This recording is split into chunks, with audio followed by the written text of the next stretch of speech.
In this video, you're going to see me making some macaroni soup. Now, I know this is not the ideal go-to meal or the ideal go-to soup, but as usual, I have some leftover macaroni noodles. And in my kitchen, we try our best not to waste anything and make sure to make something out of it. At this point, I realized my pot was too small, so I had to transfer the broth into a bigger pot. And I had to double my seasonings and vegetable broth, chicken broth, all that. I did mix my vegetable broth and chicken broth with water since I used the chicken base cubes as well.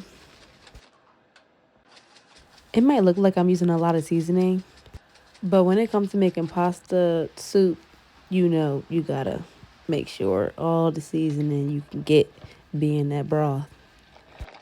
But honestly, I mainly use vegetable broth, the chicken base cubes, and then I use garlic herbs and some salt. That was my main seasonings, as well as paprika, hot chili flakes. That was just my own preference. I wanted it spicy. You don't have to use that at all, but it makes it taste very good. Since these pasta noodles were already cooked, I was actually scared that my noodles were gonna get puffy and swollen. But I was surprised it actually wasn't, and it was normal size in the broth, and I was able to add my vegetable, which was broccoli, that I already seasoned before I put it in there. I also oven baked some meat. I did my curry seasoning for it. The meat I use is pork, but you can use chicken, beef, whatever you prefer. I just had that in my freezer and I was going to use it and eat it.